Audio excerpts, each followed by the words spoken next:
Hey, welcome back, everybody. It's time once again for another episode of Health Talks with Dr. TRINH. The one show, the only show that shows you the path to a healthier life, one conversation at a time. Or in today's case, maybe one book at a time. Fill us in, Dr. TRINH. Who'd you bring back again here? All right. Hey, guys. Excited to bring back Dr. Ade, as we lovingly know him, who is both a physician and a minister and an author. And I wanted to take a deep dive into his latest book called The House That Prayer Built. And it's very interesting because in Health Talks, we talk about health all the time. We talk about physical health, mental health. But today we're going to look a little bit about spiritual health from the spiritual side. And I think it's good to have a whole person view at health. And so I think it's appropriate and awesome to bring in a physician who's also a leader in the world of spiritual health and an author as well. And chat about more about his book and maybe just his life in general. How did a doctor come over to the side of ministry and all that? But yeah, welcome, Dr. Ade. It's a joy and a pleasure, Dr. TRINH. I appreciate the opportunity to be back. Always good to see you again, and just be back to have a chat with you. And it's awesome to be here. Thank you. So remind us your story. I know you were here about a year ago, but tell us your tale. Yeah. So my tale in a nutshell, I am, if I remember, we had a chuckle about this, Paul, talking about starting out my life. I grew up in Nigeria, and I was one of those early starters. I started school early and became a medical doctor very young. At 20, joked about being a Doogie Howser, Yes, guy. And so, I just had a very accelerated, educational experience. So I became a physician at the tender age of 20, and I was on fast track to life in the world of medicine with great ambition and looking to, rise to the pinnacle of in the field of medicine. But I had an epiphany, so to say, sometime during my, my career. It started with relocating to the U.S. from Nigeria, obviously to pursue specialization in medicine, and I was on track to do that. Took my board exams and got engaged in a hospital for residency. But during that time, also coincidentally, I was growing in my relationship with the Lord. I'd been a Christian, but then I got exposed to a deeper relationship with God that translated into, what I would call, getting a revelation of God's purpose for my life. And that came in the form of words spoken, but also, for instance, we're talking about spirituality, visions granted to where I began to see the purpose of God for my life, which took me away from the field of medicine into ministry, specifically into missions. There was a cry and a desire in my heart to just reach out to the nations, that there were so many people across the world that didn't even know that there was life, in Christ Jesus, didn't know about Jesus. Funny story, I've been in places in this God's green earth where when I got there and I began to talk to them about Jesus, they said, who is he? Is he a politician? Yeah. Is he going to improve our lot? Right. And so they had actually never heard the name Jesus. Tell him he's a social influencer. There we go. He's a TikToker. Yeah. That's right. And so that began my journey into ministry, into serving people all over the world, and that's what it's been, just a life of So do you service. still practice medicine, or are you a full-time minister? I'm a full-time minister. Funny you should ask that, Paul, because when that call came, what we call the call to ministry, I wanted to be bivocational, Yeah. to combine that with medicine, but under some specific circumstances, the Lord let me know that no, the trajectory He had for me was a little different. That He wanted me to hang up. We used to say in those days, hang up my stethoscope. That He had a different path for me to pursue. That's a pretty hard phone call to get from the man up above here. Hello. I know you worked your butt off and you went through med school and you did all this, but no, that's not what we need you right now here. It's like, I spent my life doing this. I'm at the peak of my career, just beginning it, and you want me to quit? That can't be something you just went, okay. Yeah, well, you're right, Paul, and that's actually so true, because those were my exact words. I'm like, Lord, I've invested the better part of my whole life getting to this point. Now it's about to get good, really good. Right. And then this is coming. So it's something I struggled with for, I would say, for almost a year. I was wrestling with that. And I was receiving counsel from, my colleagues. Some were saying, no, you can't do this. This is crazy. This is unreal. In fact, when I told my mother about my decision to quit, she said, you know what? I know you're completely gone crazy. You are totally mad. Yeah. And she stopped speaking to me for almost close to 8 months. She refused. She said, no, this is too much. Yeah. But what helped me along was, and since you brought it up, was there's a story in the Bible about a man called Moses. And Moses was he's another social influencer, right? Isn't he on TikTok, Dr. TRINH? Or maybe he's on Instagram. I think that's where he is. So Moses was raised up, to be a great leader, like, in Egypt. He was raised up in Pharaoh's house. He was political, and it was a monarch, so to say. But then the Bible says that when the time came and his call came, he refused to be called the son of Pharaoh's daughter, but chose rather to follow what God says. So he left behind the treasures and the power and the influence of Egypt to embrace the call of God on his life. So that was actually something that encouraged me in making that decision. But you're right, it was a very difficult decision to make. Yeah. But it's not a one I have not regretted for a single day. And so now, do you have a church or a ministry, or how do you support yourself? Where do you put your efforts these days?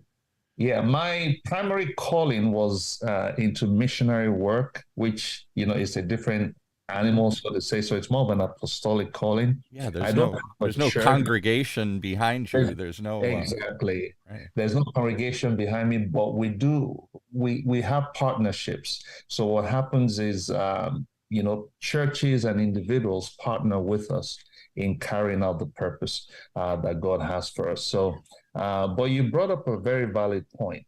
Without being a pastor or having a church that is kind of behind you, so to say, it's a different type of ministry. Yeah. Sometimes puts you, reminds me of the Apostle Paul, sometimes puts you in a place where you have seasons of, the way the call is real is when you are in those seasons of things are not so easy, both naturally speaking and even financially speaking, but that this is what I'm supposed to be doing, because that's when it's easy to quit. Oh, this isn't working anymore here.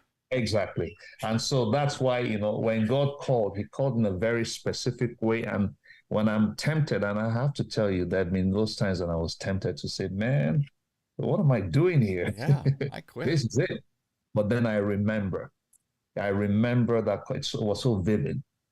I think God did it that way so that when those times come, you think back and like the story. I always go back to the scriptures, the story of Paul. He had such a remarkable encounter with Jesus on the road to Damascus, and at every point when he felt like quitting, he could never forget that. Yeah, knocked him off his horse. That's a pretty Yeah, dramatic exactly. phone call. I didn't just tap him on the shoulder. He knocked him off Yeah, his horse. knocked him off and blinded him for a few days. Yeah. All right, so Dr. Trin, let's bring you back into this thing here. I am amazed. I'm going to ask both of you, but I'll start with Dr. Trin. Science and religion are supposed to be opposite ends of the spectrum. One is fact, one is faith. One is what you can prove, and one is things you can't prove, but you deeply believe. I don't see medicine, usually most doctors, as being deep. I don't know. I'm not going to say they're atheists, but I don't think of most doctors as coming from a spiritual tradition. They're all about, even if they do believe personally, it's about the facts. It's what you can prove. It's what you can't prove. You're a scientist at heart here. How do you reconcile science and faith? How do you reconcile those two together here? Yeah, it's really simple. If you believe that there is a creator of this universe, creator of man, creator of the earth and the stars, science is just a process of discovering that creation. Right. Yeah. and that's what originally, when you go back to the Galileos of the world and all that kind of stuff, they weren't out challenging the church, even though they were held. There was only one church then, my church, the Catholic Church, but they were, attacked and said, you're disproving things. You're looking at the stars and they're not perfect. The moon isn't perfect. It has to be perfect. That's a celestial body here. We think everything that's closer to God, that has to be perfect. You can't tell me that you can see pockmarks on the face of the moon. You can't. And so they were criticized for revealing things, but their intent was not to prove this is fake. Their intent was to uncover what they thought was the secret of God's creation. They didn't see it. Now, through the years, probably because they were attacked by the church and by others, they stopped seeing. The general assumption is that science and religion are at odds. What do you think? Do I call you doctor? You're still a doctor. I got to call you doctor forever. Yeah, I still am. Yeah, yeah. Like you said, it's the result of generations of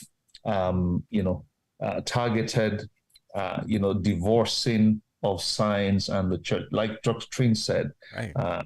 Science is just a discovery of what the creator has made. And no matter how much scientists discover, it only brings them to a realization of closer and closer. It's been proven that even the further they go in discovery, the more they get closer to realizing, man, there has to be a creator behind this. Right.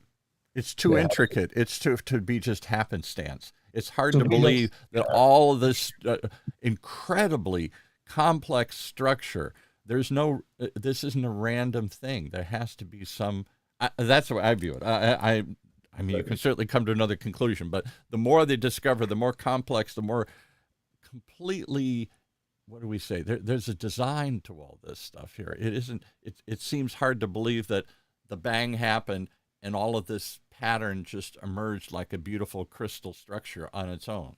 It's hard to believe that for me, but it's hard to believe, and it's also hard to recreate, isn't it? Yeah, right. Right. We can't just push a button and say, let's try this again. Let's blow things up and see if they randomly associate into a perfect pattern here again. Right. So, all right. So you don't see a conflict between the two, but many do. What do you say to people who say, no, I live in one world or the other. I either live in a world of belief, and it's a blind belief. Don't tell me the truth. I just believe what I believe, and don't show me the facts. Or no, show me the facts, and if you can't prove it, I don't believe it. We seem to have gone into these two extreme positions here. What do you tell people on either side? I'll start with you, Doctor. Yeah. Yes. So what I'll tell people is the same thing. once again, I'll borrow from the scriptures. The Apostle Paul went to a place in Greece called Mars Hill that was full of, philosophers and, that didn't really believe. They believed in philosophy. And they had a shrine to the unknown God. Really? Okay. And so the unknown God, at least they left something. They knew that there was a God that their mind and their philosophies didn't understand. They had a placeholder for something that they could do. They had a placeholder for something that was, at least they did that, right. So what I would say to people that are like, oh, it's science, you show me the facts. What I would say to them sincerely is you just stay, keep an open mind and keep digging and keep seeking. Because the longer you seek with an open heart and an open mind, you will encounter that unknown God who in his mercy will reveal the truth to you. It's not something you can convince someone of. You don't address or approach it from the standpoint of trying to change their mind, because it's very difficult to do that. It's going to be something that's revealed to their heart. And that's just how wonderful and merciful God is, for a person who will keep an open heart, open mind, and keep seeking.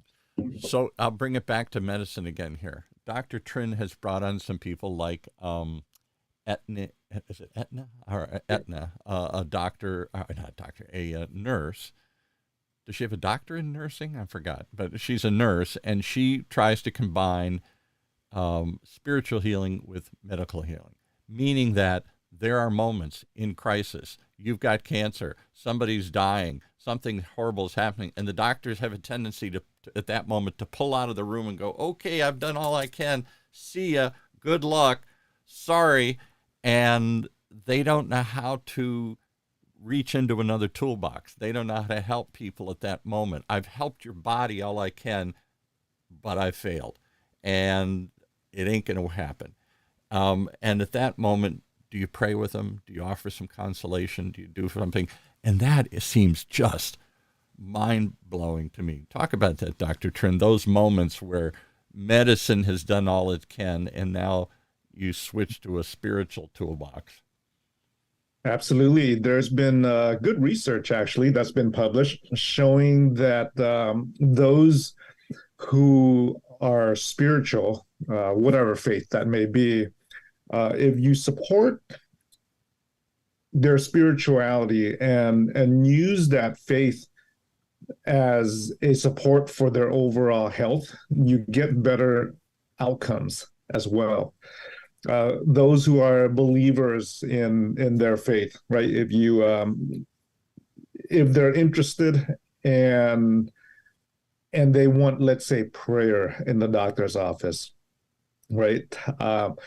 Praying for patients, for those who want prayer, then there's good data, good information showing that it supports their overall health in general. Because what does it do? It taps into something else, a mind, taps into healing. Yeah. It taps into healing. It taps, not necessarily healing like, God's going to cure my cancer immediately type, but it taps into all aspects of healing, emotional, mental,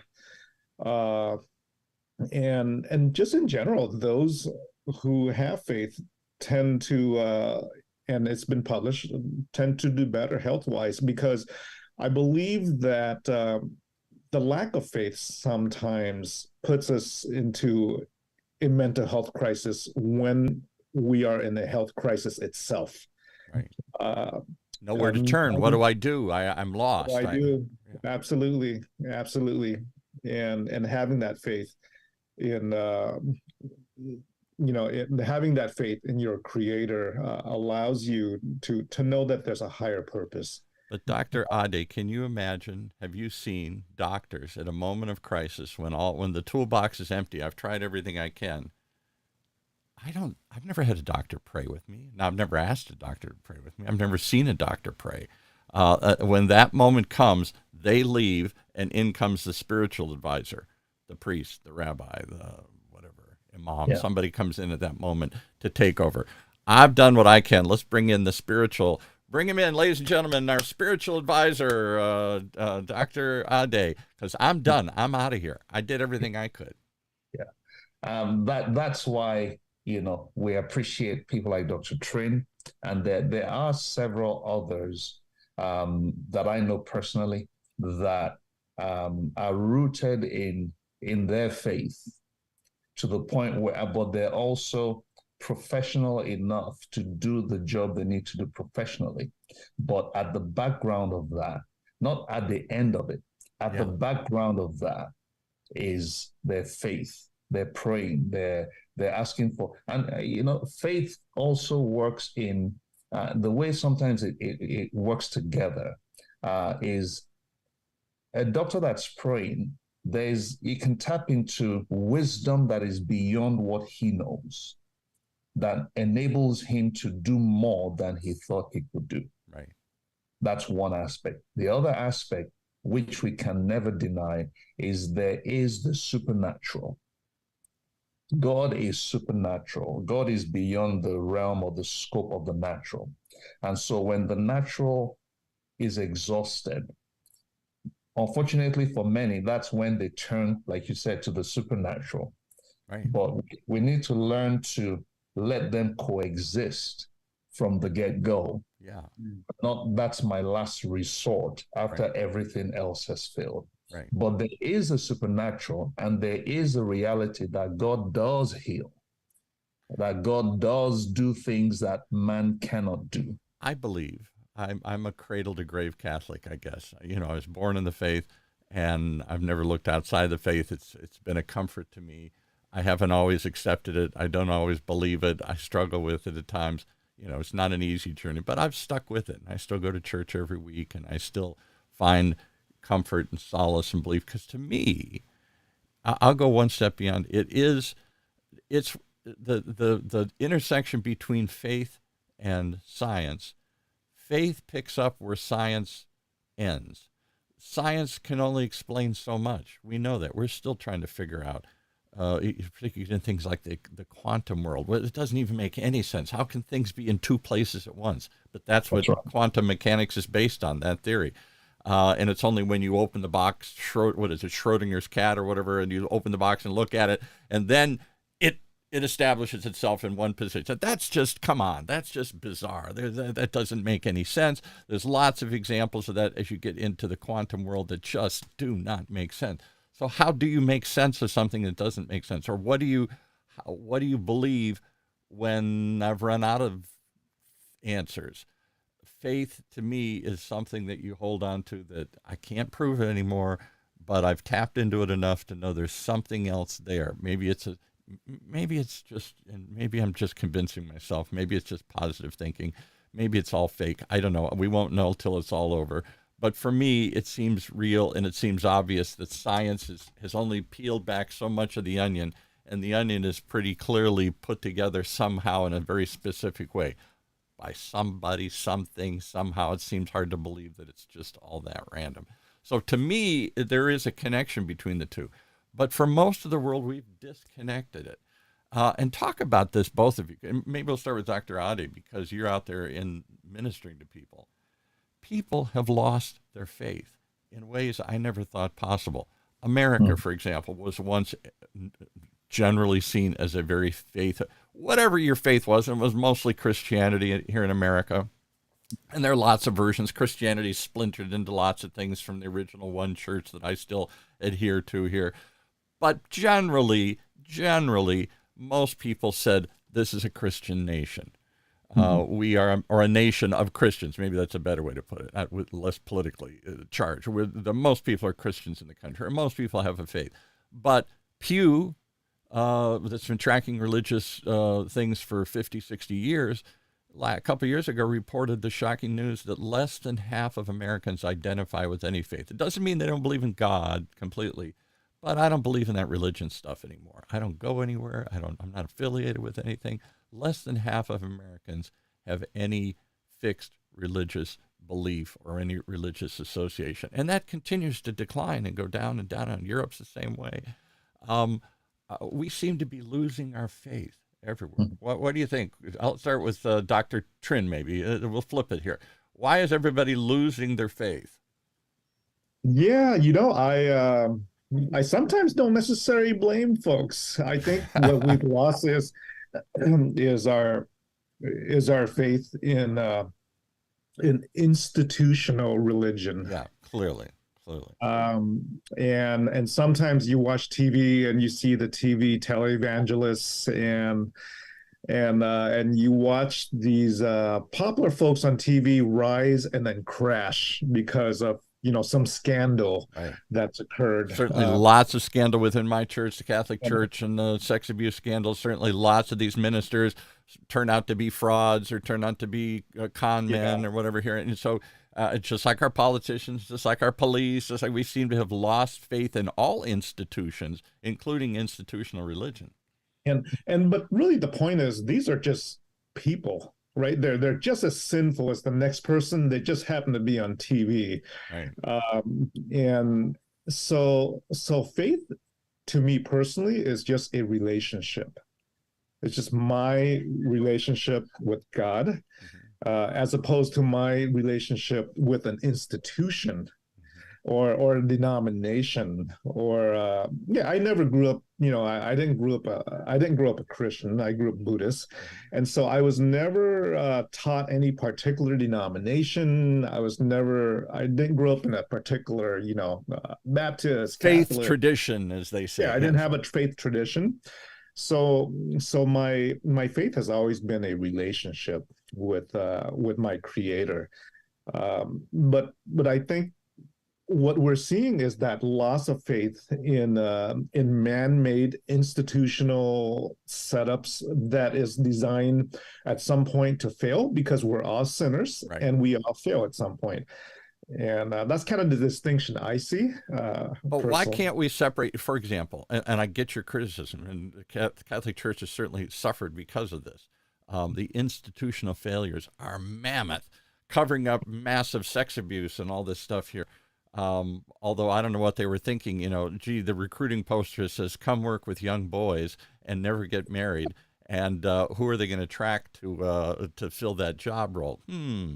Certain people say, that sounds appealing to me. Anyway, so I get that.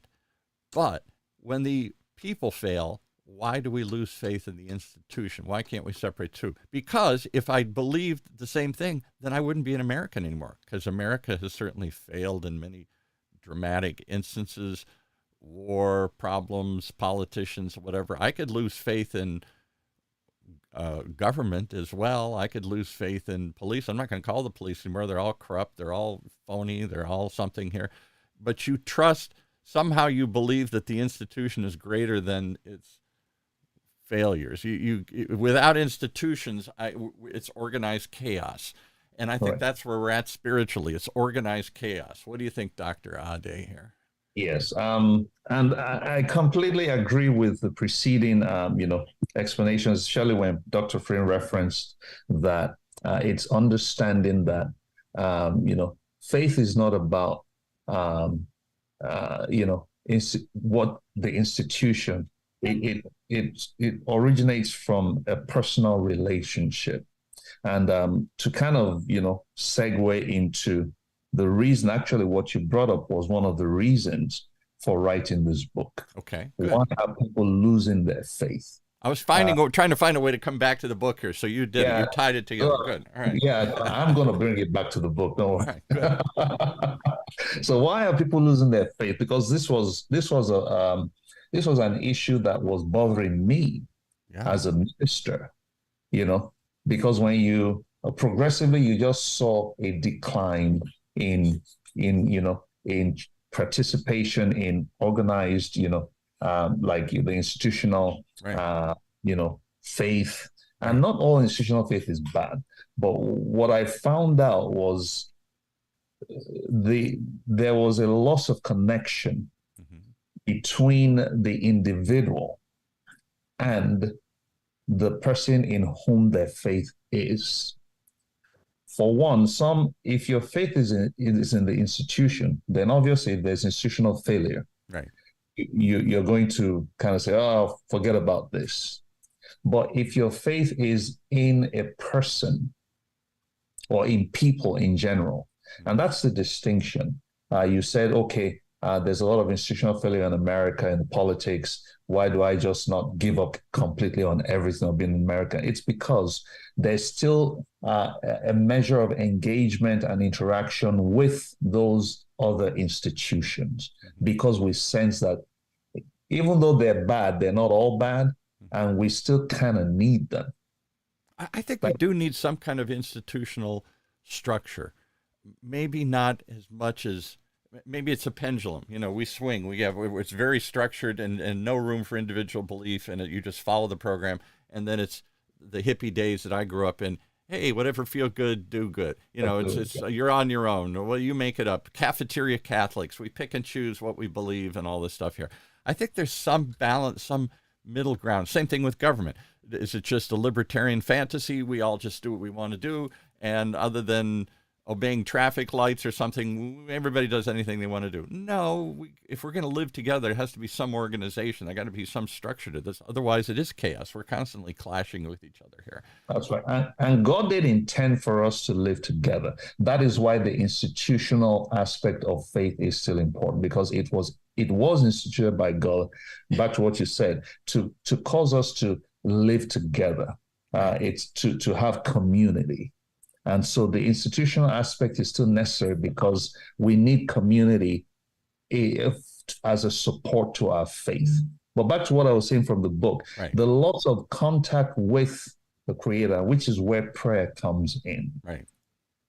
When you begin, because even Catholics, we don't pray to the Pope, we pray to God. It's not, you don't pray to the institution. Please help me. You might call up the institution to say I need a little help.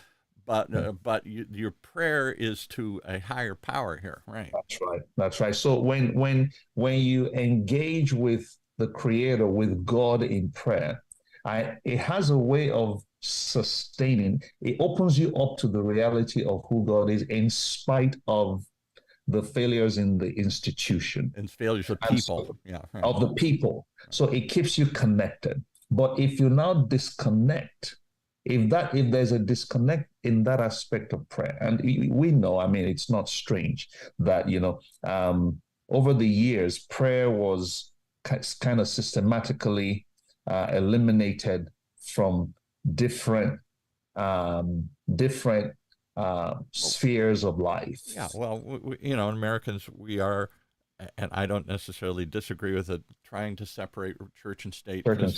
Whose church is it? It always comes down to, if you're going to combine church and state, then which church are you picking? And let's not pick any, because we're such a diverse country. Let's avoid the 400 years of 5 centuries of religious fighting here. Let's just see if we can separate the two. But then that means that it's up to us to insert faith into these other things. The institution of government isn't forcing kids to pray before the class starts. And so it's up to us to be a self-starter and to, you can still go pray. There are still campuses that do that. You can have a prayer group in the morning or after school or whatever. It doesn't ban prayer. It just says we're not going to be leading the prayer. It kind of does in reality. Maybe in effect, yeah. There's certainly people that argue that it does, that I can't express my faith anymore. Yeah, exactly. You can't express your faith. So if it goes back to we, the individual, championing that, not the institution, then there should be that measure of liberty. But I know for a fact, because I have my ears to the ground about these things, especially when it comes to prayer, that the government or the authorities actually frown at you expressing yourself. Now, it's the individual expressing themselves or expressing their faith. Yeah. Now, it's not that they're not doing it. They're not allowing you to do it because, it may not go down well with somebody else. It's not what we support. So, and it's a fine line, so we probably err on the side of let's just ban it all. Because if a teacher starts talking about the Bible in class, is he or she advocating that for the students? Is he just expressing his own opinion? Or he's the leader of the class? Is he therefore trying to lead you in a direction?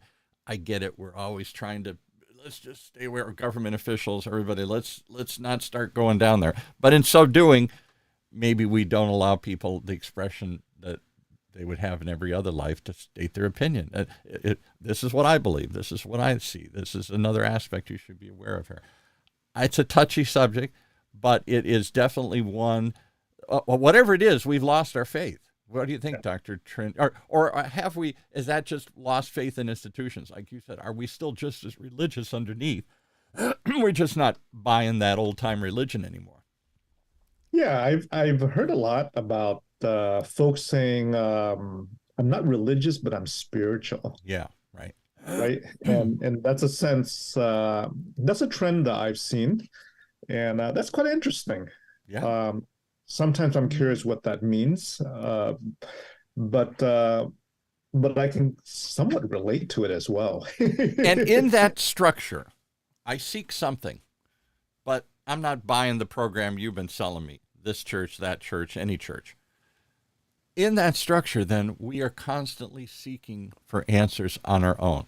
And here's my struggle as a modern American. I have to do this everything. I'm going to give you a really silly example, but I think it proves the point. Years ago, when my phone went out, when we had a phone in the house and the phone went out, I called the phone company and they fixed it. Number of years ago, many years ago, my phone, when I still had a phone in the house, it went out. I called AT&T. They said, we don't come out and fix them anymore. You fix it. I fix it. What do I know about fixing a phone? Well, go to Home Depot, go online, go to our self-help desk, and you can do all this stuff. And I ended up mildly shocking myself because I forgot that there's power in the phone cable and to connect the little bell that rang. And I couldn't get the coating off, and I put it in my mouth to yank it off. And the minute I did, my hair lit up. Now it was a low voltage. I didn't kill myself, but oh my God, it hurt like hell. And I thought, why am I doing this? Why am I pumping my own gas? Why am I fixing all these things constantly? Why am I running my own financial plans through a robot? Why am I doing all this stuff? I used to trust somebody to do it for me. And now I don't trust anybody. I got to be in charge of my own health. I got to be in charge of my finances. I got to be in charge of my house. I got to fix my car. I got to do everything. So in that world, I'm not sure we're equipped to do it all. And we don't trust any spiritual advisors anymore. They're corrupt. They're wrong. They're bad. I'm going to figure it out myself. I got the internet. Enough time, I can come up with the answers. Am I overreacting? But that's my frustration. So is there no place for a spiritual advisor anymore, Dr. Ade? Is there no place for the priest, the minister, the somebody, the who's better knowledge than I am to guide me? Or do I have to all do it myself? You're not completely wrong, Paul. There is a place for that, and there will always be a place for that. Because the part of what God put together was he put leaders. He said he has put leaders in the church to help, to help the believers, to help the people in the faith. So God is a responsible, if you look at it even relationally, God is a responsible father. He's our father. He's not just going to leave us to try and figure everything out ourselves and try and handle it. We're going to make a mess of it. If I went to the Himalayas and tried to climb top of Mount Everest, I would never make it alone. I need a guide. That's right. So we need guides. He's given us a guide in the Holy Spirit, but he also gives us guides in people that he puts in our lives to be guides. Now, people have become jaded because some of those people that God has to use people. Right. So some of those people, and the people are failing everywhere I'm looking. Everybody, exactly. Every expert in the world. I don't trust scientists. I don't trust Dr. Fauci. I do, but so many didn't trust Dr. Fauci, this cute little guy, because somehow he had an agenda or he had a role in this. We don't trust anybody. Nobody. Yeah, which is completely wrong. And I think it's not right to become so jaded that we don't trust anybody and we have to take everything into our own hands. We're not equipped. We're not designed to live like that. Yeah. And I can't figure it all out. I can't know how to do everything well. Basically, we almost become a god unto ourselves. Yes, absolutely. So that kind of feeds into, okay, if I can do all this myself, then why do I even need God? Yeah. I can handle all this. And we may not say it out loud, but that's exactly where it ends up leading. I Because completely agree. there's That's a no good way to faith. put it. Yeah. Right. So that's just my thought So about we're that. all on our own, and if we believe that and we embrace that, then at some point we don't need anybody. Maybe we don't need God. We don't need our neighbors. We don't need institutions. No man is an island. I'm an island unto myself. I work for myself. I tackle everything. So again, I know it's a pendulum. I know you got to be involved in your healthcare. I know you got to be involved in your financial decisions. Maybe too often we just trusted somebody else to do that. But now it's gone to the other end of the pendulum where I don't trust anybody. What do you think, Dr. Trin? Do we trust anybody? I don't trust my doctors. I don't go see my doctors very often, only when I'm desperate. Yeah, I don't even trust myself. So there you go. There's the real problem. When you can't even trust yourself, now where do you go? Now you're really in trouble. Yeah. Tell us more, Dr. Ade, about your book. What's the premise of this book about prayer? Please. Yeah. Yeah. So the premise of the book, and I started alluding to it earlier, is this: we are not, like Paul was saying just now, we are not supposed to figure everything out ourselves. We are actually our lives, our families, whatever it is that's happening on the earth, the Creator wants to be involved in it. So our lives are being built up daily, day by day. You start as a child, you're building something, making something of your life. You want to get married, make something of your family, make something of your career. So we're in a building process always. And so in the process of building, you need the involvement of the architect of everything. If you're in a natural building, you draw plans before the building starts. So likewise for us as individuals, as people, there were plans drawn out for our lives before we got started. And so it is reconciled. So now you're going to build according to the plans which were made to the specifications of the owner of the house. If I'm going to build a house for myself, I know where I want the rooms. I know where I want everything to be. I communicate that to an architect who draws out a plan, and the builders build according to that plan. So it's like without prayer, we're trying to build without communication with the one who has the plan. And so it's just a haphazard, and many times people's lives are so haphazard. They don't really know what's going on. Oh. They don't know. Let me try this for a while. Then, oh man, it's not working. Minute to minute. We live in the now. Yeah. And, they're building this and all of a sudden it just comes crumbling down. And instead of people's lives being built up, these days, things are breaking down all around us. Yes, absolutely. And you can trace it back to this loss of connection and engagement with the Creator. And so this book presents prayer. The other premise or purpose of this was to demystify prayer. Prayer sometimes can be seen very mystical, like something that many people, I can't do that, that's beyond what I can do. I'm not that spiritual. But it presents prayer as just having a conversation, a heartfelt, like an engaging conversation, like we've been having just now, talking to each other, listening to each other. So are we praying right now? Yeah, well, no, because you're not God. But does it look like this? Is God come out as a guest on our podcast and we question him, we talk with him? It looks exactly like this. It's having a conversation with God, and the emphasis there on conversation, because prayer is not a one-way street to where you're talking to God. You just dump all your requests and dump it all on God and just say, okay, that's it, amen, and you're off. You miss a very valuable part of prayer, which is receiving the feedback from God. And I'll be vulnerable here for a moment. I was taught as a Catholic, I wasn't taught this explicitly, but that's the message I got, that prayer is it's a coin that you drop into the slot machine. and I say 3 Hail Marys and 4 Our Fathers, and something happens. And if it doesn't happen, then go back and put some more coins in the slot machine. But it's a slot machine. You go through the process, you pull the thing, and hopefully you hit the jackpot. And it's a one-way communication. I don't know if I know how to pray any other way, because when there was a famous scene in a Paul Newman movie where what was the name of the film? It's a famous film, and he's on the chain gang, and he escapes 20 times and finally gets away, and he breaks into a church, and he goes, "Really? I'm in a church. They're chasing me. They're going to shoot me. They're going to kill me if they catch me this time here." And he says, "Okay, I haven't been here very often, old man.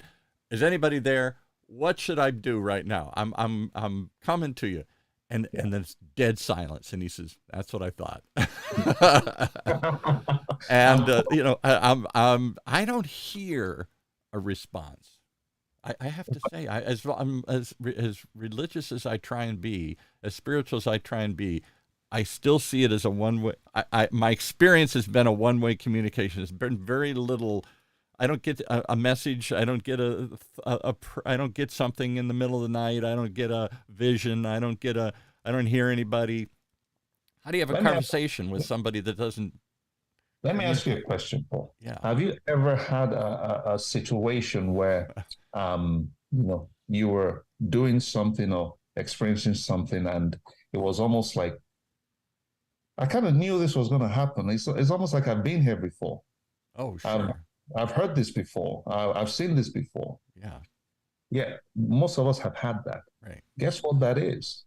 That's not just something plucked out of thin air. It's not, it's communication beyond the natural that came to you and gave you information inside that you were even unaware of until you became conscious on the outside. And so the question I have for you, Paul, is this. You say you don't necessarily, are you expecting to hear something? I don't know. Yeah.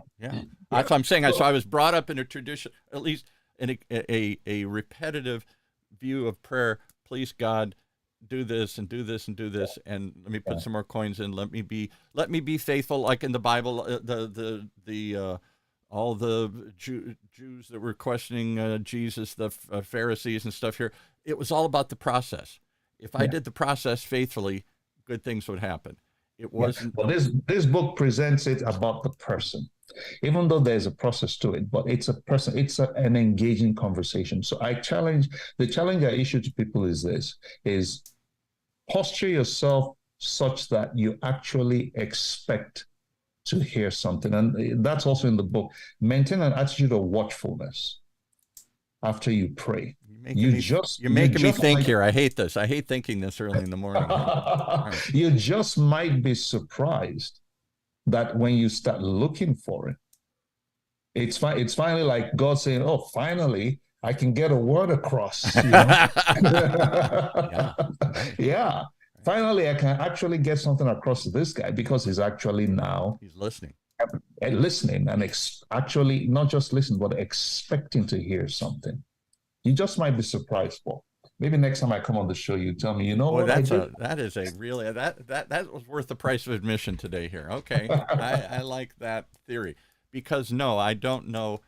I hope for an answer. I hope for a result. That's why I go through the process, and I try and, for me, it is trying to be faithful to even when I don't see any results or whatever it's trying, because part of me needs to believe, part of me wants to believe, part of me logically believes. There's got to be something more to this. And we do a lot of speaking, but we don't do a lot of listening. There you go, Paul. Yeah. And sometimes we expect, our creator God to answer in a particular way with our expectations. Right. And sometimes the answer doesn't come that way because, a creator knows best. Right. Sometimes the answer is no. Sometimes the answer is wait. I can share you a real quick story about prayer. Back in medical school, was I was doing rotations at the hospital as a medical student, Mm-hmm. and I was also involved with with a church Bible study on Friday nights. Mm-hmm. And I remember on a Friday night when we were doing Bible study at church, when it came to the time, for prayer, everyone submits their prayer requests, right? What's Yeah. your prayer request? So my prayer request was for a patient that I saw that day at the hospital, and I was saying, she's really nice, and just wanted to pray, for you. And it was around 10 p.m., I think, that night, right before we were done with Bible study, and I would like to ask for her healing, right? Right. That God heals her, because I saw her that day, and I saw her a few days, and I grown attached to this patient in the hospital. So the group prayed for her healing on a Friday night. So the next day on Saturday, I came back to the hospital as a medical student to do my rounds, and when I came to her room, I found out that she died. Yeah, right. And I could see I where was this is like, going. Wait a minute. I prayed for her. She That's died. right. I found out that she died. And so I was really shocked. So I came to the nursing station and asked the nurses, what happened? My patient died. I was really shocked and I was really sad. And and and so I asked the nurse, when did she die?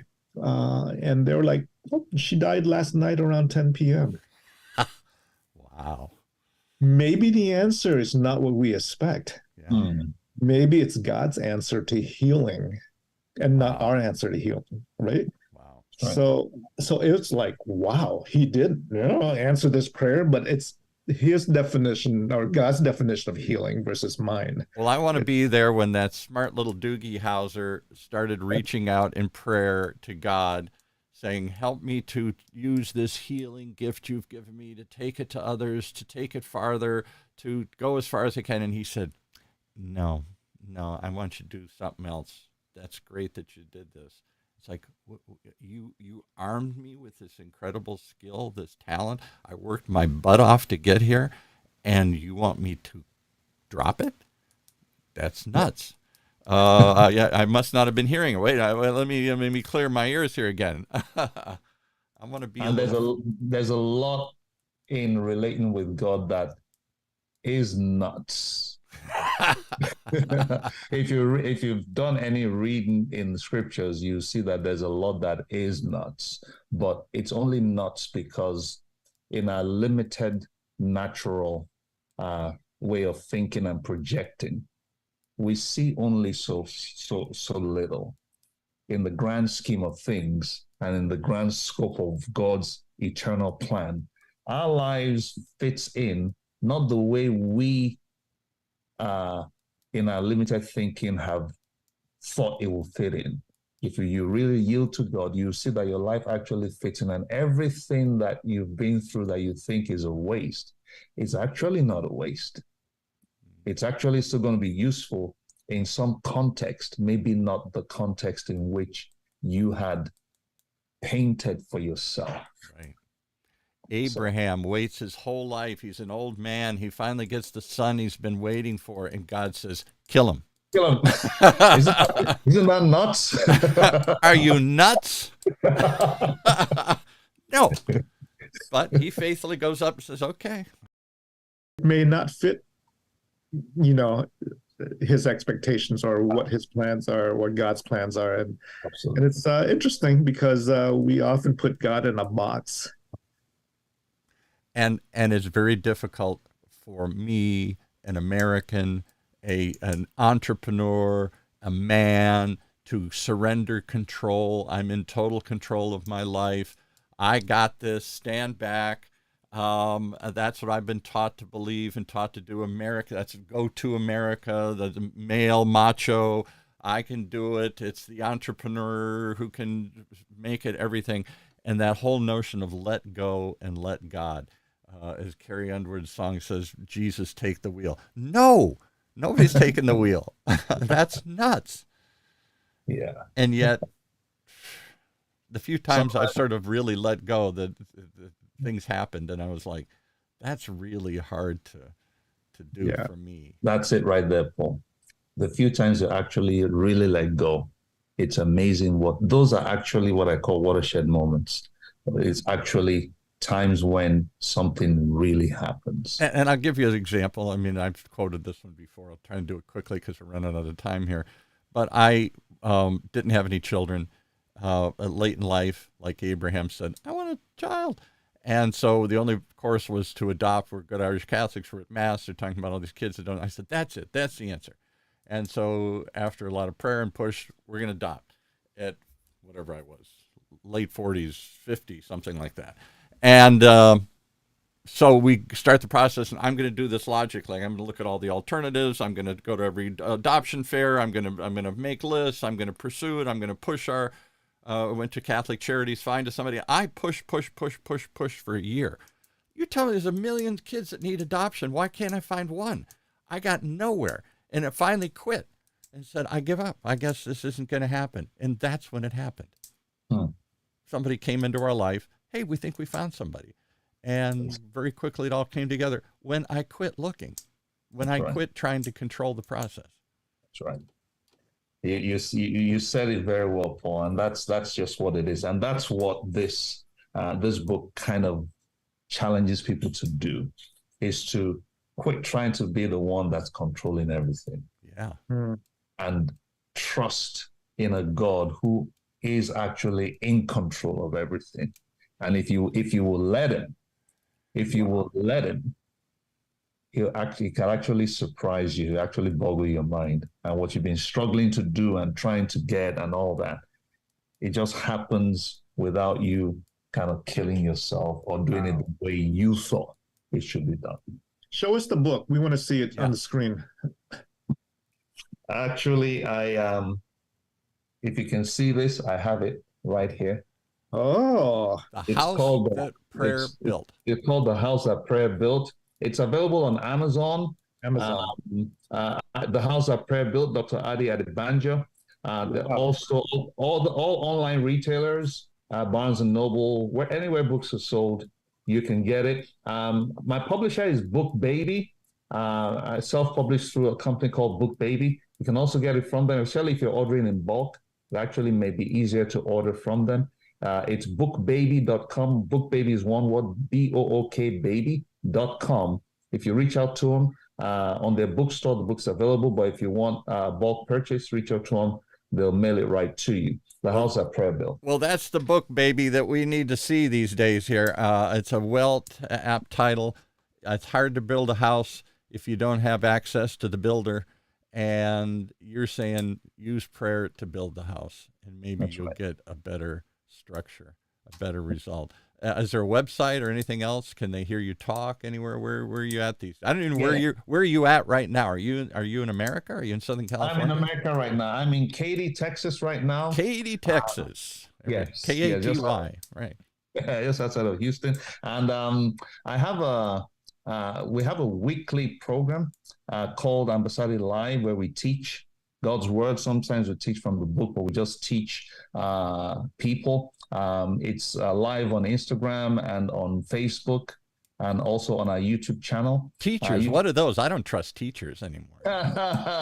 Teachers are those guys that get inside your ears. Yeah, you got it inside my head today here. I'm gonna have to think about this. Do I expect an answer?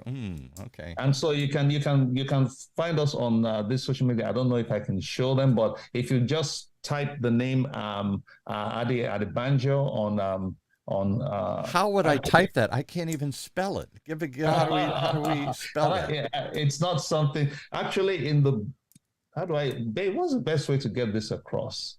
I'll send something to you, Paul, with these details.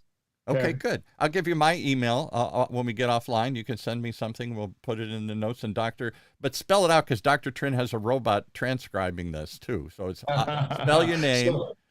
So the name is Ade. Right. Let me start with our YouTube page. It's Ade, Ade, and Busola, Busola, Adebanjo, Adebanjo. That's our YouTube channel. If you go there, there's plenty of resources, teachings, and that just Right. will answer so many questions. On Instagram, it's at Rev Doc Ade. Catch that, Reverend Dr. Ade. So it's at REVDOCADE. I can remember that. That's easier than all the rest. REVDOCADE. That's Instagram. And then on Facebook, it's my full name, which is more interesting. It's ADEGBENGA. And then last name is ADEBANJO. If you just type that, you see me on Facebook. And so you can reach out to us any of these ways. I'll send you more information to put in the notes, Paul. Yeah. Well, the robot. I found you on YouTube. There it is. There you go. There he is on YouTube. Yeah. Got some good videos. Well, it must be real because somehow we still trust YouTube. I don't know why. It's on YouTube. I believe it. Awesome. All right, take us out, Dr. TRINH. What a fascinating discussion here. And darn if you didn't get me thinking this morning. I hate that.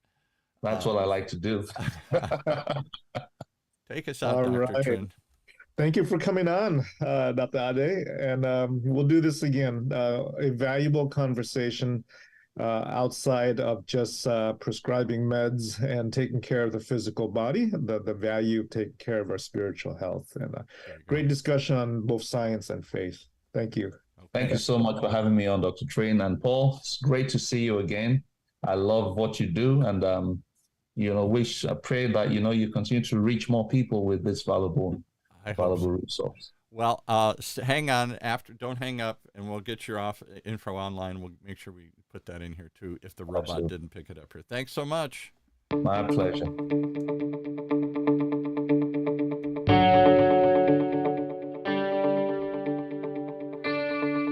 Well, there you have it. If that wasn't an interesting discussion, I don't know what is. Makes you think. That's the whole purpose. Health Talks with Dr. TRINH. Share it with somebody. Tell somebody about what you heard today. And maybe I just think something might happen here if we all start talking more and thinking about this. Starting with these weekly conversations here in Orange County's only community radio station, OC Talk Radio. Streaming live from our studios here at the University of California, Irvine's Beale Applied Innovation Center.